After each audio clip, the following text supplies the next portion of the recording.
Well, hello and welcome to our penultimate episode of Dig Deeper Series 2, looking at the Sermon on the Mount. Joining me once again, our long-time friend now, Dr. Stephen Backhouse, recording from another location in his house because of escaping the dust of the building work that's going on. Yeah, a little bit of building work going on, which means that my shed has become too dusty and also lost its electricity. So I don't know if you can hear the echo. I've tried to get into a place where there's no echo, but it's not gonna. I think you could probably still hear the echoing of my living room right now. No, anyway. I think you've actually found a really good corner. In fact, you look very much like a radio DJ with your mic just propped up in front of you and your headphones on. And yeah, we might have hit levels of professionalism as yet unseen. It took till now to do it. Yeah, exactly. Don't worry, it only took the penultimate episode of the second series to get there. But we are here looking at the Sermon on the Mount. Stephen is back, having been fighting allergies all week. Are you doing okay? I'm fine. You can probably hear it again in my voice, a very low, rumbly voice these days. Too much dust. Too much dust. Oh, well, that's my life. That's my life. I'll blame. And we're grateful for Stephen carving out this time. We are pre-recording this episode in the main, because actually Stephen's got something exciting happening on the Thursday that we would normally be showing this live. Stephen, tell us a little bit before we get into today's content. Tell us a little bit about what you'll be doing on Thursday. Yeah, I've just published a little. There's a new journal called the Yoho Journals, which is a fun venture of. They call it pirate theology. It's kind of quick, dirty, under the line kind of stuff, and it just comes out really quick. It's good fun. Deliberately adopts a tone that's much more fun than academic, but it's scholarly and it's intelligent people. Some of your listeners might know David Benjamin Blower has written one. An economist named Eve Poole has written one, and I got commissioned to write one, and I wrote my journal on black magic in white houses, which was looking at how the political imagination, the way that we imagine power and use power in our government, but also in our churches, in our boardrooms. And my argument is that is exactly similar to the way that black magicians use power when they are practicing their occult.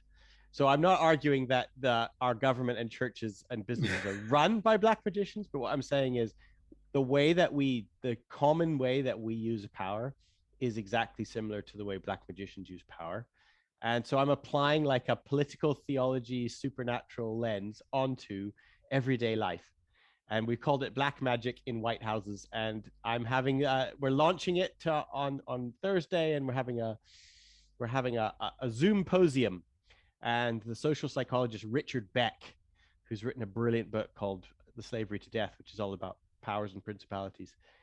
He and I will be having a public conversation, and it's hosted by the Yoho Journals who are publishing the whole thing. And I'll send you a link so you can let anyone know who wants to jump on that they can. Yeah, well, we'll make sure that we link to that. We want to support Stephen as he has been supporting us for so many weeks. And so as you are listening to this, as we premiere it on YouTube, you can also be mindful that Stephen is launching his book, his journal on black magic in white houses. And for those of you who've been regular listeners, tune us in to All Things Dig Deeper. It will be a paper that you will be mindful of that Stephen has been writing for the last few months. We've been talking on and off about the things that has been in his head as we've been journeying together in the Sermon on the Mount. And those two books those two authors that Stephen made reference to, we have also referred to in Dig Deeper with Richard Beck's Slavery of Death, and then also David Blower on Jonah. What's the full title of that book? Sympathy for Jonah. Sympathy for Jonah. So those books we have referred to over the course of Dig Deeper, both throughout Mark's Gospel and now as we look at Sermon on the Mount. So after you've listened to this on Thursday, do tune in retrospectively at least to hear the conversation that Stephen has as he launches his journal article. Well, here we are in Sermon on the Mount, and here we are in chapter 7, and here we are coming to the end. Yeah. And in fact, this is going to be our last episode. I said penultimate, but this will be our last episode around a particular text. Our last episode will be next week. It will be live with Stephen where we will have an open Q&A. And we'll send the link around for that, because we want to tackle anything that has come up over the course of the last few weeks for you as you've tuned in to hear about the Sermon on the Mount. So we would love to see as many of you there as possible. We won't root it in any particular text. We'll go any which way over the course of Matthew chapter 5, 6, and 7. Any question for further discussion, that would be fun. And I'll pass most of them over to Stephen, and that'll be the way it will work. But this will be our final episode looking at a particular passage. Next week we will have open Q&A. So to get us going today, we are going to be reading from Matthew chapter 7, verse 15. And it's a passage that Colin looked at on Sunday. And I'll begin reading from N.T. Wright's Kingdom New Testament. Watch out for false prophets. They will come to you dressed like sheep, but inside they are hungry wolves. You'll be able to tell them by the fruit they bear. You don't find grapes growing on thorn bushes, do you, or figs on thistles? Well, in the same way, good trees produce good fruit, and bad trees produce bad fruit. Actually, good trees can't produce bad fruit, nor can bad ones produce good fruit. Every tree that doesn't produce good fruit is cut down and thrown on the fire. So you must recognize them by their fruits. Not everyone says to me, Master, Master, will enter the kingdom of heaven. Only people who do the will of my Father in heaven. And on that day, lots of people will say to me, Master, Master, we prophesied in your name, didn't we? We cast out demons in your name. We performed lots of powerful deeds in your name. And then I will have to say to them, I never knew you. You're a bunch of evildoers. Go away from me. I mean, that's quite punchy for the end of the Sermon on the Mount. It's not quite the end of the Sermon on the Mount, because for those eagle-eyed of you, or those who know the text really well, we actually end the Sermon on the Mount with the parable of the wise man and the foolish man building upon sand or upon rock. And we actually looked at that at the beginning of our series many weeks ago to begin our series, because indeed that was what we felt was a summary of why we should listen to the teachings of Jesus. And then we went into the teachings of Jesus. So this is how we're going to end today here with Jesus's very strong words. I never knew you. You're a bunch of evildoers. Go away from me. And then are we going to re-release the very first episode where we talk about the building your house upon the rock? We'll bring that to full completion. So it's a full circle. It's like the time is a flat circle kind of thing. Yeah. We'll re-release that in conjunction. So here we go, right? The warning against false prophets. You're a charismatic. Have you heard this? Have you heard any charismatic prophetic Christian ever take this seriously? I mean, I often. I think I think that it gets thrown around quite readily, doesn't it? The kind of, this person's a false prophet, this person's not. I think actually, when I think about the early days of the charismatic movement in the 90s, there was a lot of false prophet labeling, often by those that didn't understand necessarily, or maybe they understood, but they didn't believe that the charisma that was being exhibited was of God. And so there was, it was almost like an anti-charismatic claim that these people were false, claiming that healings were taking place, claiming that they were hearing from God in a supernatural, prophetic way. That was in indeed itself an act of false prophecy. So that's often where I've heard it actually. Where I used to hear it a lot was about those critiquing the charismatic movement. And then of course within the charismatic movement there are those that would label one another as false prophets. So it gets talked about quite a lot. And what is the criteria for being a false prophet? It's often been that those whom I disagree with, and and that's often how it ends up being like that. I mean, when I read this passage, and like I said, we talked about it on Sunday, One of the things that I was reminded of was a conversation that took place. I think it was in our Mark's Gospel conversations around prophets, millstone around your neck. Yeah. People leading others away through false teaching. And I remember the conversation that we had there, where you talked about the idea of false prophets actually just saying the words that their audience with itching ears want to hear. Yeah. And so as I read this passage again, that idea and that theme kind of sprung up again for me, that actually, how do we define false prophets? In a sense, it's by those who are trying to say the things that are popular, or say the things that others want them to say. Yeah. So should we just reiterate? That's really important. And let's, just in case somebody has noticed or forgotten that or missed that. Yeah. We brought let's go over that. That a false prophet is not false because they got their predictions wrong, or because they pointed somebody out in the crowd and got it wrong. Like, being a false prophet isn't to do with the content of your message, really. In the Old and New Testaments, especially in the Hebrew scriptures, the false prophet is the one who speaks what itching ears want to hear. So they're the one that don't take, essentially it's about power. So if you think about your typical thing, you think about, I don't know, Nathan coming towards David, or think of Amos or Jeremiah, or one of the prophets coming towards the king or the priest, the person who with all the power. And the prophet then comes to the one with all the power, and the prophet then says to the priest or the king, you think you've got it all sorted. You think you've got everything sewn up. You think you're doing everything in a holy way. But God is here to tell you today that you have forgotten the cause of the oppressed, or I hate your sacrifices. I desire mercy, not sacrifice. So the priest or the prophet is always the one. Essentially, notice that the prophet is almost always speaking against people who already call themselves people of God. Yes. Who are putting themselves up in the place of the people of God.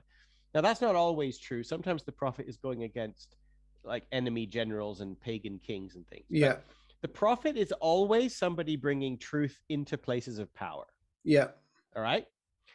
And so the false prophet is the one who then basically props up the places of power. It tells the popular consensus, it tells the king or the priest exactly what they already want to hear. And you can see that that is how you're labeled a false prophet in the Hebrew scriptures. Yeah. And so that's the kind of thing to think in mind here, that it's not so much that, oh, you predicted the wrong weather pattern, or you predicted that the wrong ruler would arise, or you predicted the outcome of this battle wrong. That's not the point. It's like when a king gets the prophet says, I want you to pronounce that we will win. And the prophet says, no, I can't do that. I can only tell you what God wants to tell you. I can't tell you what you want to hear. So that's the sort of kind of a headline there for prophets. And then if you want to extend it a bit further, which you have just done, which is exactly right, that a place of power is not just a person. It can also be the room. And if you think about it in terms of the popular mood or the common sense of the room that you're in. So if you stand up and you give your prophecy and everybody applauds, you're probably in a false prophet territory right now. So, classically with like politics, whatever, like if you're a Republican and you stand up in a room filled with Republicans and you say, I'm here to tell you today that Donald Trump will be the next president, and everybody claps for you, well, then you're actually just playing to the room. Yeah. And you're right. That is a huge power structure, isn't it? Because you and I both do public speaking in a variety of contexts. Yeah.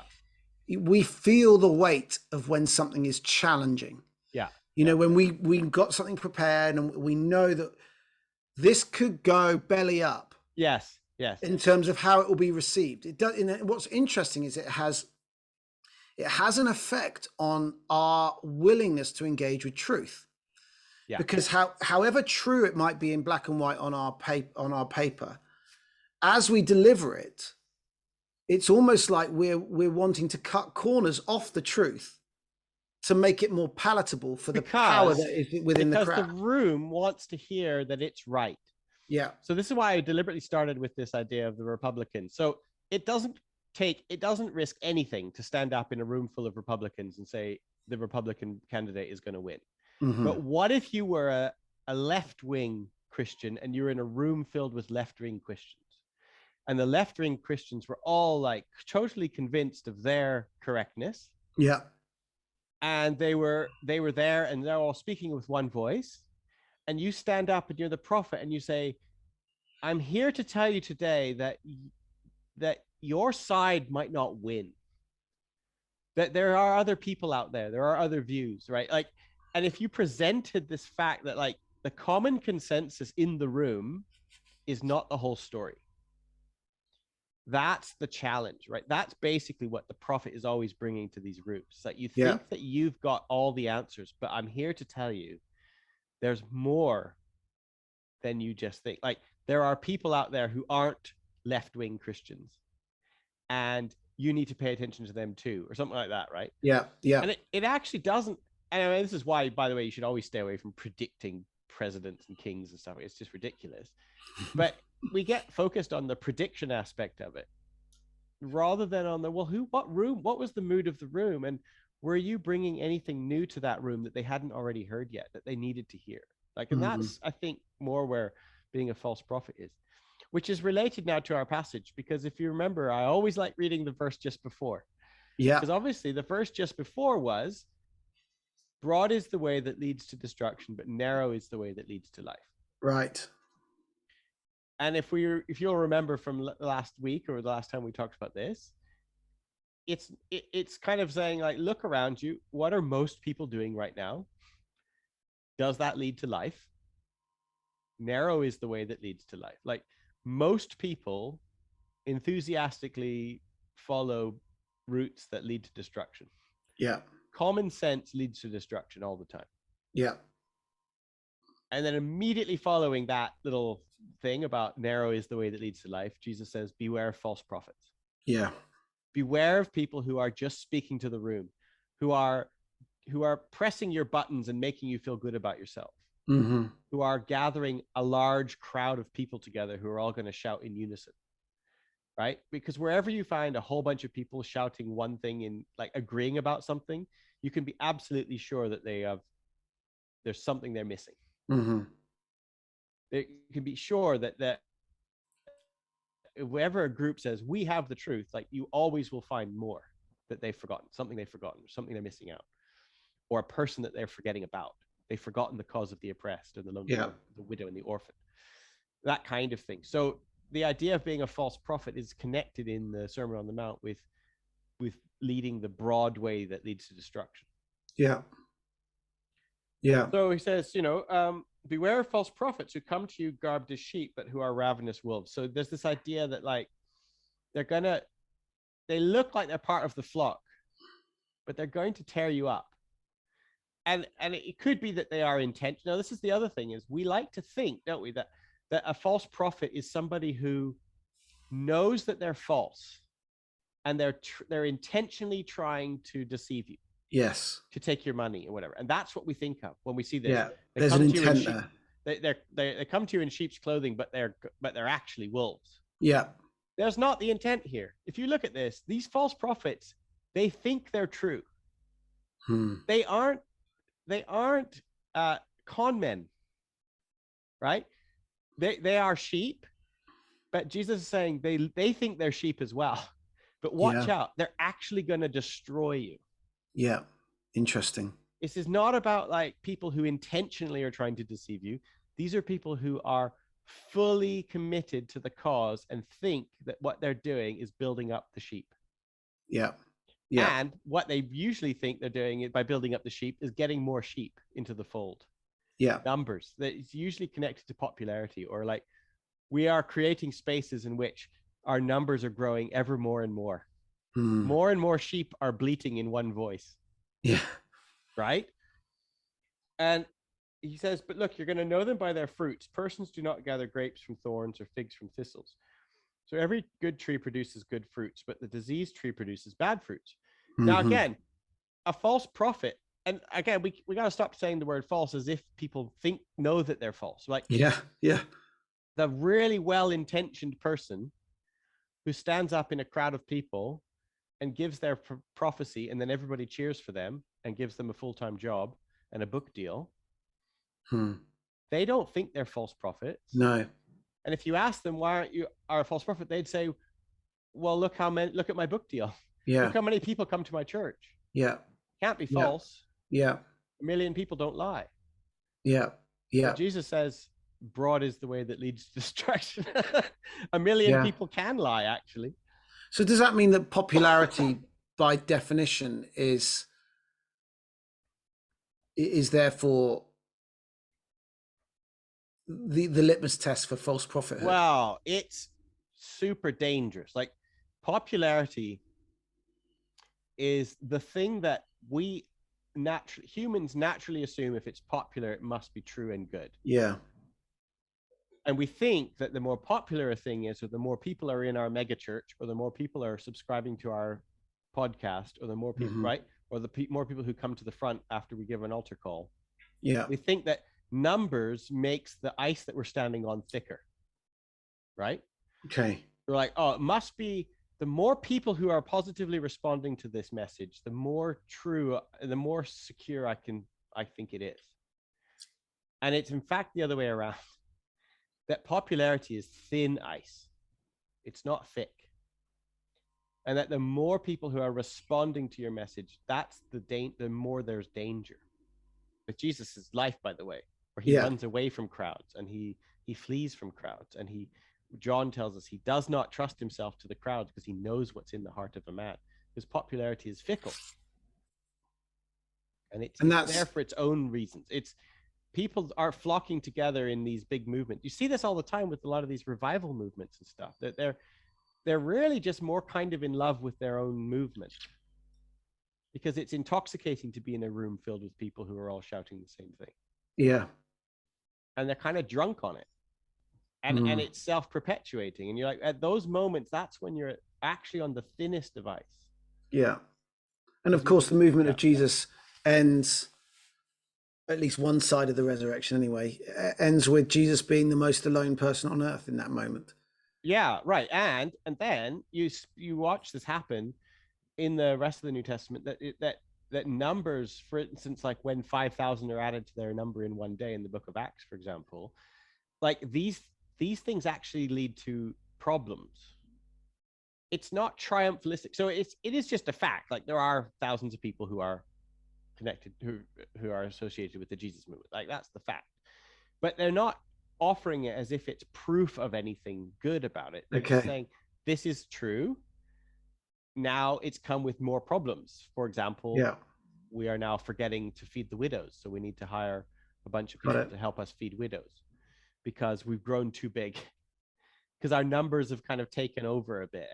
And you can see this happening even here in this, where Jesus is like almost warning or predicting that the Sermon on the Mount community is going to have people come to it.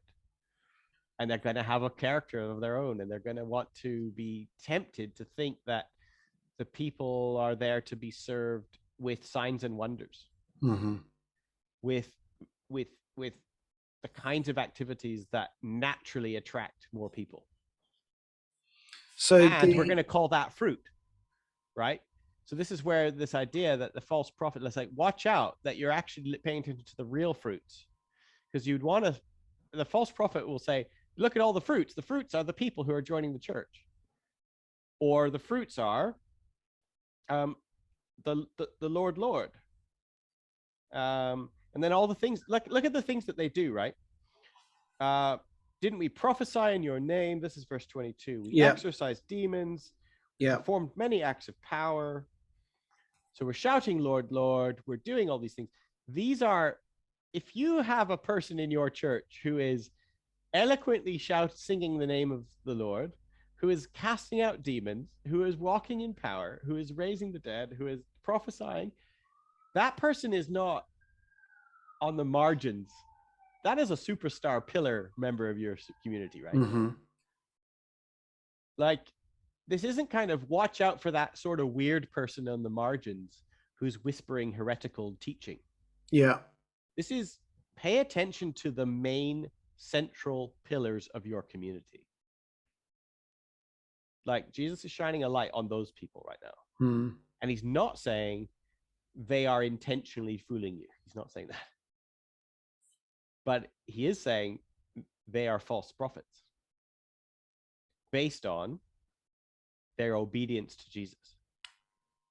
And that's the criteria. That's the criteria. And that even the ones who are the superstar pillar Christians, they are described as workers of lawlessness.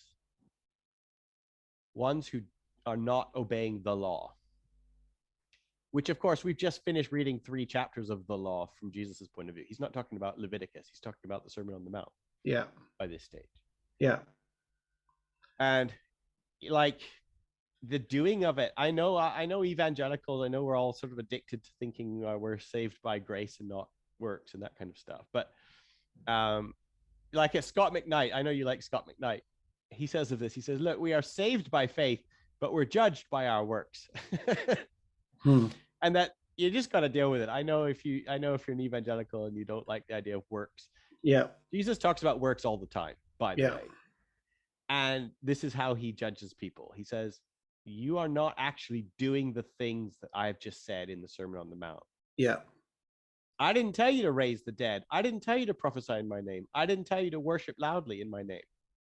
I told you, right, to turn the other cheek. Yeah. I told you not to swear oaths to institutions and public apparatus in order to pave your way through society. It seems like the theme as we look at that final bit where he says, you know, look at the most significant pillar of your church community, and you know they are false prophets, and the criteria by which you judge that is because of their obedience to Jesus. It seems again the theme that we can see woven throughout that, as well as what's been woven over the last few weeks as we looked at the Sermon on the Mount, is the difference between externals and internals. Because on all the things that Jesus says, look at this person who prophesied in your name, cast out demons, lots of powerful deeds in your name. Yeah. Those are all externals, which is a problem only when they're at odds with what's going on internally. That is when they're problematic. Because it's not saying a false prophet is the person who prophesies. So I think you were hit with this, like, you know, during the rise of the charismatic renewal movement or whatever, all these conservatives said basically anybody who tries to move in the spirit is instantly a false prophet. Yeah. Just by prophesying, you've become a false prophet. Yeah. That's not at all what's happening here. It's saying the works of prophecy, the works of healing, the works of exorcism, those are not the fruits of the Sermon on the Mount. That's all he's saying. He's not saying don't prophesy, don't exorcise demons. Yeah. He's not saying that.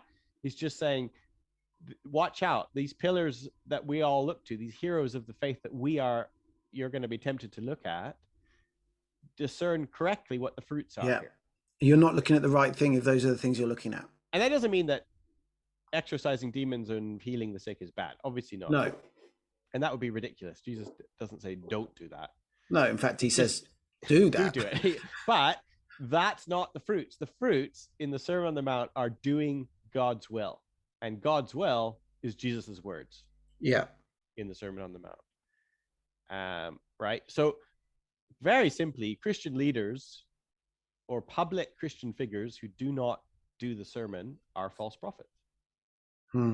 Nothing to do with their Holy Spirit activity. Nothing to do with their correct predictions of presidential elections or anything like that. And would those fruits be the things that we then later see in Galatians as like the fruits of the Spirit, where No, you're thinking too hard. There's a Sermon on the Mount. Okay. You just said it. This is the end of the Sermon on the Mount. And I've just told you. It's okay. Like I've just told you some of them. Like, and it's not rocket science. Yeah, okay. Do your Christian leaders think that it's okay to kill a human being to protect their nation? Do your Christian leaders think that it's all right to swear oaths of allegiance to their countries or institutions? Do your Christian leaders, I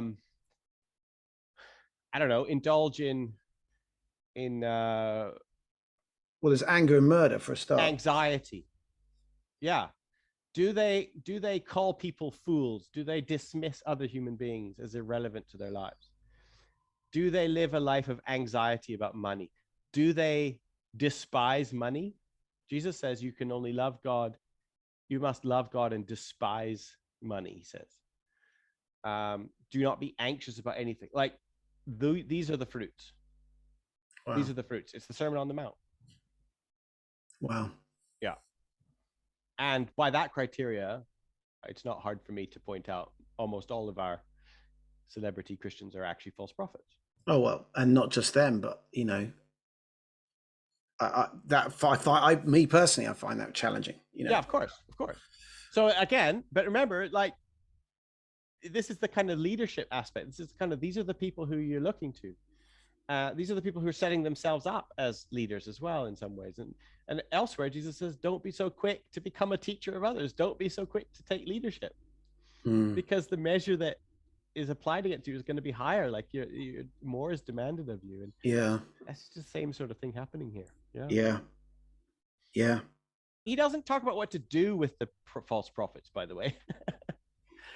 He's more concerned about, like, discerning good from bad than about, like, punishing the bad. He's not talking about punishment here. Yeah.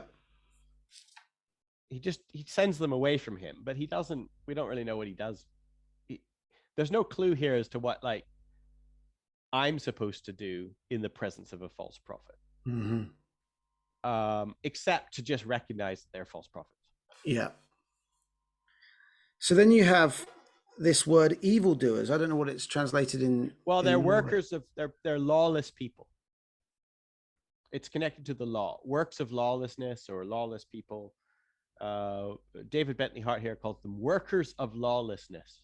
So it's related specifically to whether they obey the voice of God. Okay. But by this stage, the voice of God is Jesus in the Sermon on the Mount. So. Yeah. And because, of course, this idea of prophets is actually woven throughout the whole of the sermon. He begins the Sermon on the Mount talking about the law and the prophets being fulfilled. And then he, just before we got to the narrow and wide path, we got to, you know, so whatever you want people to do to you, do just that to them. Yes, this is what the law and the prophets are all about. So there's and also he says, be joyful when people persecute you, because in the same way they persecuted the prophets who came before you. Right? And you got to keep thinking, well, who are those prophets then? He's not just talking about some self-styled person who says, I'm a prophet, and they started a website in their own name and have their own ministry. Like that, you got to forget about, there's a whole lot of baggage, charismatic industry, like literally industry. People making money are being prophets. Yeah. He's not talking about that. He's talking about the people who are sort of setting themselves up in the realm of the Isaiah, the Jeremiah, the Amos, the Obadiahs. The ones who are saying, you all think you've got it sorted, but you have forgotten something, and the God wants to speak truth into this place of power right now. And Jesus says, that's you, you know, like, they're going to persecute you. When you do the Sermon on the Mount, you will be this voice speaking truth to power. And so when we think about that for our own lives, it's incredibly challenging and to live this way. No wonder it's narrow, right? To live that kind of live that way. How do we reconcile that? You know, I feel the weightiness of that passage. I feel the weightiness of, gosh, my life doesn't live up to that. Is he calling a particular group to be prophetic in that way? Is he saying this is how you should hold your leaders to account? Or is he saying this is, you know, whether we like it or not, this is what he is calling all of us who consider ourselves followers of Jesus. This is what he's calling us to. And in which case, how do we how do we carry that? How do we carry that without that being so weighty and burdensome? You know, without us, we're always going to be falling short in my mind when I see that. The standard has been set. The bar is so high. But it's not though, John. I think you're over. It's not that. I mean, it's high, but it's not impossible.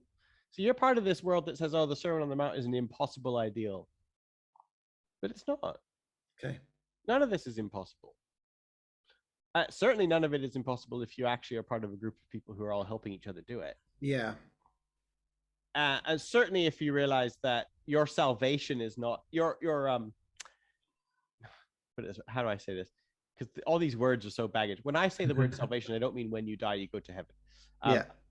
Your right standing with in the eye of God is not determined on what you do. Yeah. Your fruit, your usefulness in this world is determined by what you do. That's a helpful distinction. Okay. So whether you're so God doesn't love you any less if you're not salt and light. But he does say, I want you to be salt and light. Yeah. Okay. And being salt and light means you are of use in this world. You are part of the goodness and redemption of creation. You're not part of the problem. Yeah. I want you to start to work and be agents of creation, agents of redemption. How do you work as agents of redemption and creation? You don't seek an endless cycle of violence. You don't always seek revenge. You don't base your life around money. You don't base your life around the exploitation of the poor. You seek to mourn with those who mourn. You don't try and have Lord power over others. Like there's lots of things we can do, which by the way, all of those things are totally possible. Yeah. You don't need to be a Jesus to do them, a superhero. People do them all the time. Now, they get shat on by the rest of the world all the time. Christians especially don't like people who like Jesus very much. Christians especially are some of the most persecutors of other followers of Jesus. But it's possible. Yeah. You know, and yeah, the bar is totally high. But it's not impossible, which is the helpful distinction. Narrow is the way. There's an interesting thing. So in Matthew 13, there's the story of the parable of the wheat and the weeds, which is in some ways it's an answer to the problem of evil, of like, what do you do once you've noticed evil? How do you solve it? And Jesus gives his parable, which is you don't try and solve it. There's a field with wheat in it, and then somebody comes and puts weeds in it. But so you're supposed to recognize the difference. All right. Use your judgment, recognize the difference between wheat and weeds. Good for you. Yeah. You know the difference. Okay. Yeah. Now what do you do about it? Now that you've identified evil in your midst, now what do you do? And the world, common sense says, oh, you do whatever it takes to root that evil out. Right? And Jesus says, no, let it grow. Because if you spend all your effort trying to get those weeds out, you'll also trample the wheat. So just let it all grow together. And in the fullness of time, truth will come out. They'll be sifted.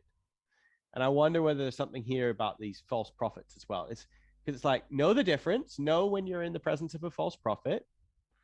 And I guess I'm not going to name names, but I'll be honest. The false prophets are almost certainly the sorts of people that you buy their books at the back of large charismatic conferences. Okay. Know that they're false prophets, but don't try and kill them. Don't start a new church where you've got rid of them. Like, just recognize them, that's what they are. Right? So there's a kind of a sense of constantly of like, don't follow them, but don't try and kill them. I mean, we're trying to treat our enemies the way Jesus said treat our enemies. So I want to get back to this point about popularity, because I think that's because I think from what I hear you're saying, obviously popularity is a tricky one, and like we've already talked about, you know, it's not something to be sought after, but inevitably there are things that are good and are of God that will gain quote unquote popularity, not necessarily because that person has decided to seek after popularity or give the crowd and their itching ears what they want to hear, but simply because they, I don't know, for whatever reason, they have a platform, whatever you want to call it, a popularity of sorts. And I think what it seems to be what you're saying about that is it's not necessarily the popularity in and of itself, but it's whether it's been the motive for attracting popularity. Yeah, so the popularity comes with, it's more like it just comes with dangers that you have to be aware of. Yes. It's not like popularity is evidence that you are a false prophet. I'm not saying that. I'm saying the idea is that you. Well, I do this with. I often lead groups with like worship leaders, for example, people Yeah. who are, some of them are household names, some of them speak to. If they put their name on an album, it will sell, right? Or people will buy tickets just to come to Yeah. hear people with that name. So I've Yeah. spoken Yeah. to some of those people before. Yeah. And about this kind of stuff, and they've been like, well, what do we do about this? Because like there's thousands of people in a room. Yeah. Is this evidence that I've done something wrong? Yeah. No, I Yeah. don't think it's evidence you've done something wrong. What I mean is, it is now a fact that comes with its own trials, which somebody like me doesn't have to deal with. Like if I put my Yeah. name out on something, I don't get 10,000 people wanting to be in a room with me. All right. But for some of my other people that I'm thinking about, when they put their name on something, 10,000 people want to be in a room with them. So what I said to them is, okay, now you have to deal with that crowd of people the way Jesus dealt with crowds of people who wanted to be with him. What did he do? And he bursts his own bubble quite often, right? He like doesn't play to the crowd, or he'll deliberately. So there was a musician I know, she decided to figure out a way to burst her own bubble. And she didn't play the kind of set list that she knew everyone was expecting, because she was like, okay, I'm going to change the expectation. I'm going to mess with their expectation a bit. I'm not going to just be part of this machine that's moving forward. And she unplugged and she played an acoustic set rather than a full on whatever. And it was partly because it wasn't like she was bad or that the crowd of people there were bad. It was that she recognized this crowd of people represents a temptation right now. Yeah. Yeah. And I need to be in charge of it. I don't want the crowd to be in charge of me. I need to be in charge of the crowd. And human beings, we love to like hide our identity inside of crowds as well. And we lose our personality. And the idea is like, and I've said to these people, like, the crowd isn't going to puncture itself. They want to hide. They want to become an anonymous crowd. So you have to do it for them. And that's something I would say. That's super helpful. You just recognize popularity as coming with a set of challenges. Well, like you described it as, it is dangerous. It's not something to be played with or sought after. It's almost, I can think, of those who are very rich, very wealthy, that actually money becomes quite burdensome and becomes quite challenging in lots of different ways. It's not the thing that is popular. People think of that's something that we want. Having lots of money. Actually, as a Christian with money and substantial income, it's burdensome. It's a burden, right? And but the world will tell you, oh, you have lots of money, so that's the fruits. That's evidence that you're good. Yes. Likewise, you have lots of people in your church, or you've sold lots of units. You've shifted a lot of units. That's the fruits. You must be good. And Jesus is constantly saying, no, those aren't the fruits. Yeah, that's helpful. So I like the way you describe that as, this is just fact. That people are quote unquote popular, or lots of people come to things, or lots of people go to things, or lots of people buy this particular thing. But that is not something to be sought after, and nor is it something that Jesus would define as fruit.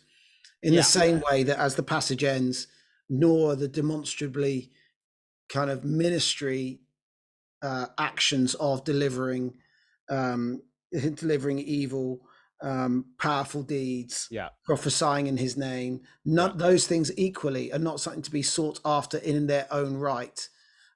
They should be outworkings of, because they're not the fruits, right? Those aren't the fruits.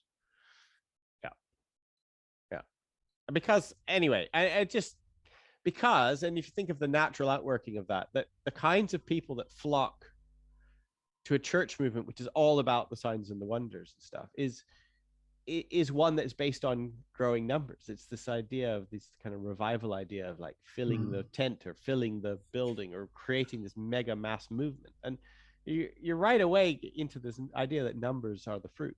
It's happening even in the Sermon on the Mount, that they're tempted to think that all the signs and wonders leading to lots of people being in the room is itself evidence that they are following the Sermon on the Mount. And Jesus just says, these are not the same. And you put that side by side with the underground church in persecuted parts of the world. Right. And there is no kind of, all the externals are not beneficial. In fact, in some ways, the externals will get you killed. You start doing some of these things, they will get you killed. They come with all the burdens. Yeah. And so actually, surely the fruit, and interestingly, that's where the church seems to be the most healthy in some ways, you know, as an institution, is the places of persecution. And this is why even in the non-persecuted modern West, a lot of sort of switch, I think a lot of thoughtful Christian leaders will say, actually, we do got to go small. There's something valuable about going small and not scaling up and not putting everybody together in one room. And there is some benefits here. And it's them trying to act faithfully on this kind of thing that we're talking about here. Yeah. Look, it's not a solution. It doesn't mean that a small church is immediately the best church. It doesn't mean that a small church also can live without any of the fruits. Yeah. Right? Like, so we're not, again, don't commit the opposite mistake. So if one side thinks that it's big numbers mean that they are good fruits, don't commit the opposite mistake and says only small numbers produce good fruits. Yeah. The fruits have nothing to do with the numbers. Yeah. That's what you got to point out. Yeah. We're not counting the amount of apples on the tree. It's just, is it bearing fruit at all? It's not that. It's, are you obeying the law of Jesus? That's it. And the law of Jesus is not rocket science. It's here in the Sermon on the Mount, 5, 6, and 7, for example. Yeah. What a great way to finish. We're going to close there. Stephen, thank you again for your time. Let me pray as we finish up this particular reflection, and then we'll go into the rest of our week. Lord, we thank you for that reminder. We thank you for that reminder that what you've called us to in some ways is so simple, which is to follow the what you've set out in this teaching, in the teachings that we've heard about over these last few weeks. Help us, Lord, to be people that look for those kind of things in our lives and not the externals, the things that may bring us popularity and profile, but instead would they be things that happen behind the scenes, that where we treat our enemies well, where we pray for those that hurt us, where we honor and love those who are excluded, and so many other things that you call us to in this sermon. And we thank you for this time together. We pray that you would fill us with your Spirit and lead us to places where we can put some of this stuff into practice. We ask this in your name. Amen. Thank you, Stephen. That was fun, John. Have a wonderful We'll catch you again rest of the week. We're going to go live next week. Very good. And so bring your questions. And in between time, we'll put up the bonus episode of the way we began this series on the Sermon on the Mount. So tune in due course. Take care. Have a great week.